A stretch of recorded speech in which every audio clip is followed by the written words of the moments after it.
Welcome to Sony 365. I'm Tom. And hey, by the way, if you're a Sony fan, make sure you're subbed and you smash the notification bell. We've got a lot of really good content just around the corner. In this video, I want to find out, is it really worth buying shares in Sony? Is it worth doing that right now? Because there's a few interesting things going on. But it's really important that we take a step back as Sony fans. I mean, maybe you're watching this video just because you're thinking about investing and you aren't particularly a Sony fan, but we do need to take a step back. And why do I say that? Well, have a look at this amazing footage here of the beautiful Aston Martin cars. I really love Aston Martin as a brand. Very, very cool, of course. But the Aston Martin IPO has been, I suppose, nothing short of a catastrophe. Look at this share price and how it's fallen. I mean, okay, things are beginning to look up potentially now, finally, but a lot of people thought, well, look, I love this brand, I want to be a part of this success story, and it's really caused them problems. I mean, potential, hardship there financially.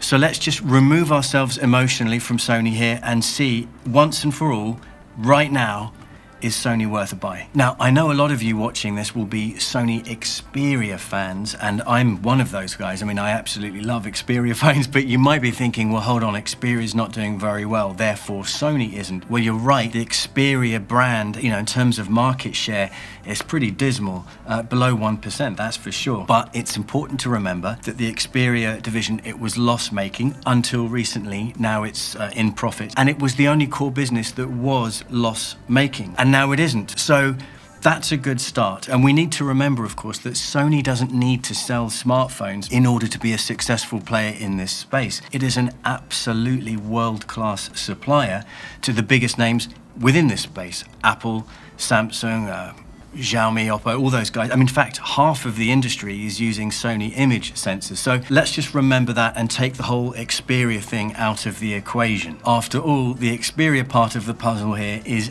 absolutely tiny. So what are the analysts getting excited about when it comes to Sony? Well, the first keyword here is gaming. And of course, when we think of gaming, when it comes to Sony, we think of the amazing new PlayStation 5. But you might be thinking, hold on a second, we know Sony sells those devices at a loss. So how can that be a good thing if Sony is selling these PlayStation 5s at a loss? Well, it's because the money isn't in the products themselves, it's in the next two keywords: streaming and services. That's a bonsai. Actually, subscription services, specifically PlayStation Now and PlayStation Plus. So, okay, some context here. Let's remember, Sony is a company with $76 billion revenues annually and going up.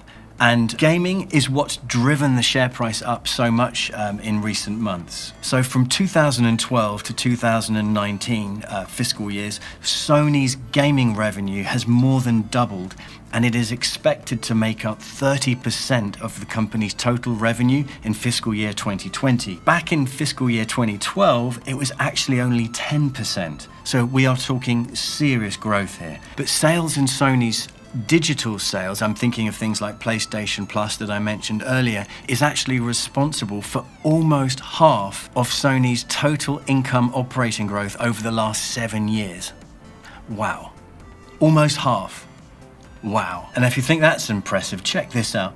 Sony expects the gaming business to contribute 42% of the company's total operating profit in fiscal year 2020. That's up from 28% in 2019. Now let's jump across to Sony Music, because I mentioned streaming services and streaming revenue being important. Well, streaming revenue has jumped up from Sony Music by 19.5% in calendar year 2020. 19% or 19.5% is nearly $500 million in extra revenue, 467 million to be precise. Things are looking good on that front too. Now, I mentioned Aston Martin at the beginning of this piece, and of course, Aston Martin is the car of choice for this chap here, Mr. James Bond. Sony Pictures has had a terrible time, of course, well, to some extent, like Sony Music has, with the pandemic and all the problems that that has caused, all of us for that matter. But even still, despite that, Sony Pictures saw its fiscal third quarter profit jump to $212 million.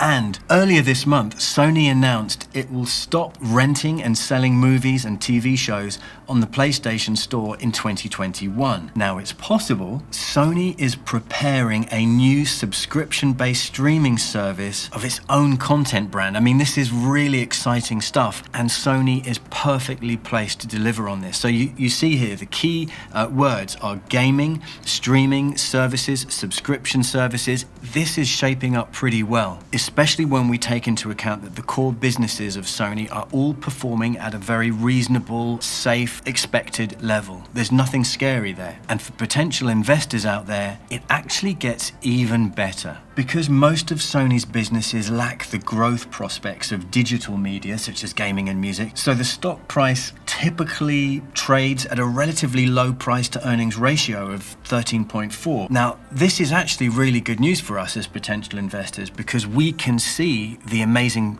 potential future here with these amazing new services. So these are the questions to answer. Oh, by the way, we're gonna deal with the questions now, and then I'm gonna tell you something that might just make you want to just not go ahead at all with any of this, and we'll cover that in a second.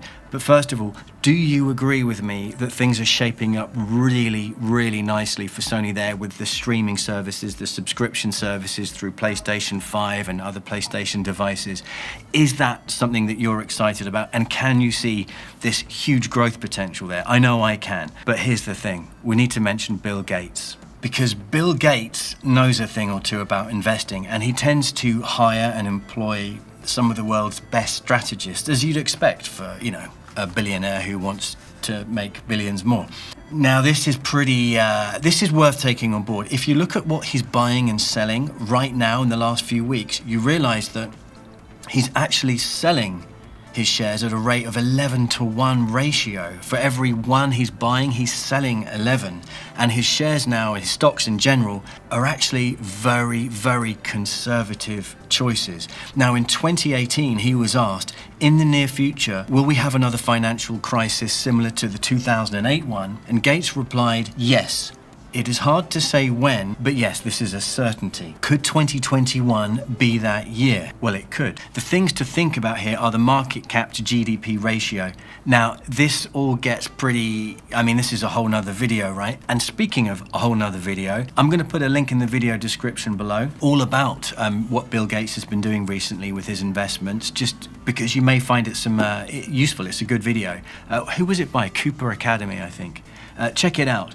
Anyway, overall, as Sony fans, yes, we can feel good about the shape that Sony is in. And if nothing else, I don't know if I'm going to invest or not, but I'm very happy to hear that. I hope you found this video useful. As ever, thank you so much for watching. I will see you next time.